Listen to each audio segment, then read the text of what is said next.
बिस्मिल्लाहिर्रहमानिर्रहीम। Islamic library में आपको खुश आमदीद कहती हूँ। वीडियो देखने के लिए मेरे चैनल को सब्सक्राइब कर लें और बेल आइकॉन को क्लिक कर दें ताकि मेरी आने वाली वीडियोस का नोटिफिकेशन आपको वक्त पर मिलता रहे। यहूदियों की एक बगावत के जवाब में रूमी जनरल टाइटस ने 70 ईस्वी में यरूशलेम पर हमला किया और उस शहर को बिल्कुल तबाह व बर्बाद कर दिया। हैकल सुलेमानी मस्मार कर दिया गया। उसने यरूशलेम में तकरीबन 1,33,000 एक दिन में यहूदी कत्ल किए।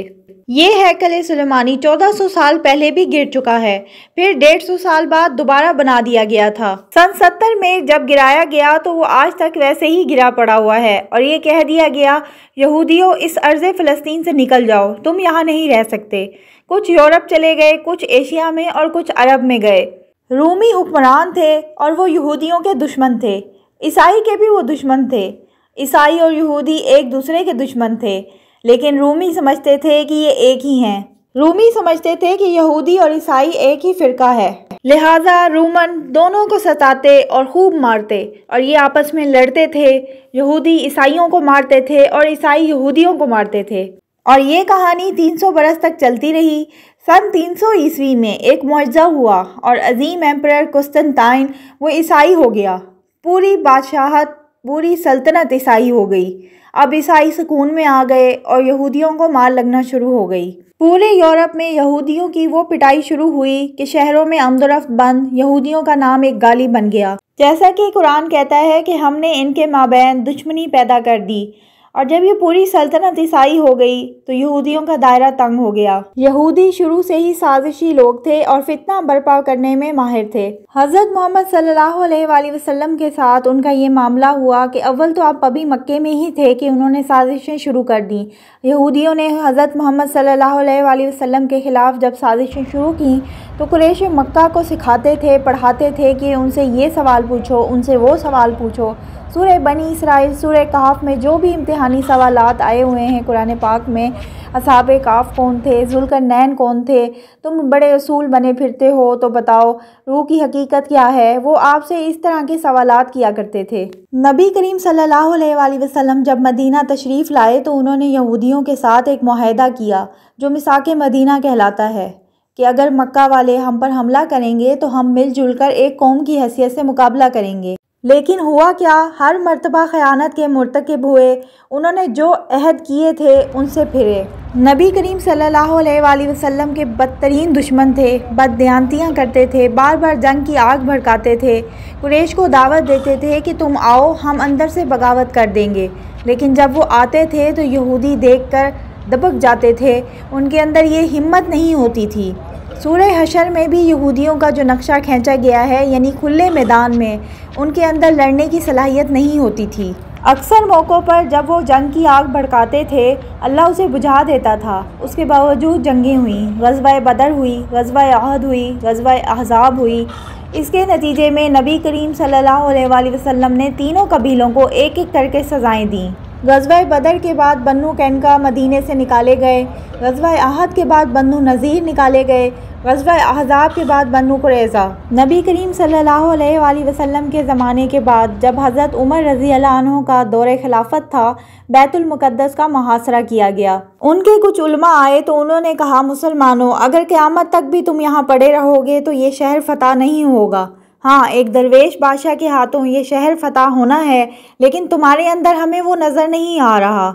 उस वक्त हज़रत अबू उबैदा जर्राह रज़ी अल्लाह अन्हु के फ़ौरन जहन में आया कि एक दरवेश बादशाह मदीने में बैठा हुआ है और वो उमर है। उमर बिन अब्दुल अज़ीज़ से इल्तिजा की गई कि हुज़ूर तशरीफ़ लाइए, ये शहर फ़तह हो जाएगा। सादगी की मिसाल देखिए, एक ऊँट है और एक खादिम। एक मंजिल पर अमीर ऊपर बैठते हैं और खादिम चल रहा है, अगली मंजिल पर खादिम ऊपर बैठता है और जब पहुंचते हैं तो खादिम की बारी होती है। खादिम ने हाथ जोड़ दिए कि हुजूर, लोग क्या कहेंगे कि अमीरुल मोमिनीन पैदल चल रहे हैं और खादिम ऊपर बैठा है। हज़रत उमर रज़ी अल्लाह अन्हु ने फरमाया, नहीं, अब बारी तुम्हारी है। जब मंजिल पर पहुंच जाते हैं तो हज़रत अबू उबैदा आपके इस्तकबाल के लिए हाजिर होते हैं। हज़रत उमर के जूते कीचड़ की वजह से ख़राब हो गए थे और कपड़े तो फटे हुए ही थे।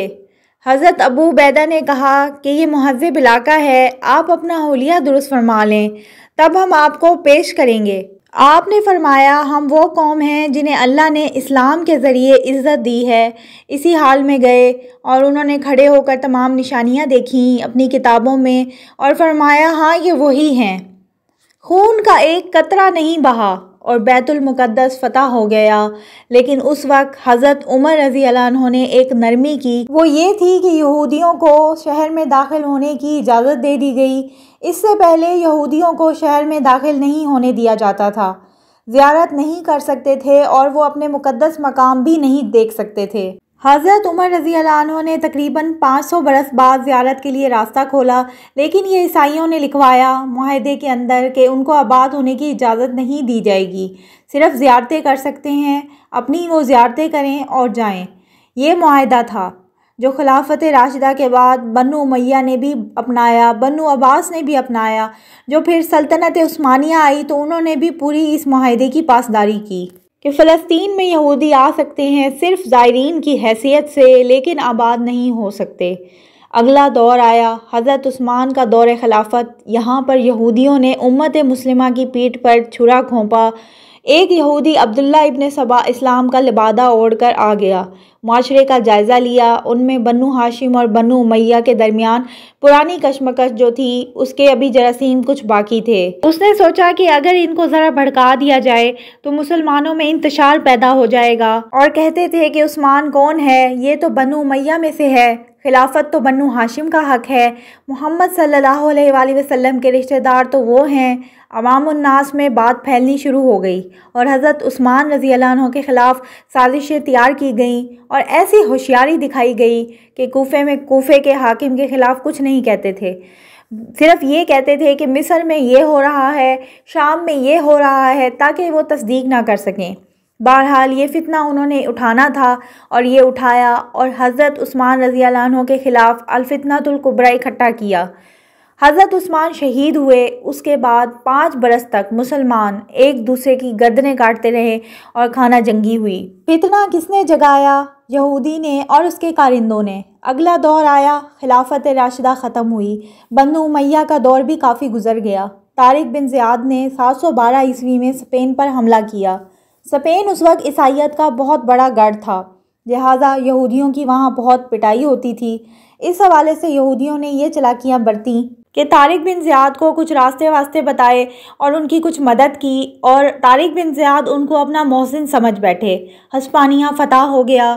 یہودی کیونکہ محسن کی فہرست میں آ گئے تھے تو انہیں اقتدار نصیب ہوا۔ ان کے بڑے بڑے علماء اسی دور میں پیدا ہوئے۔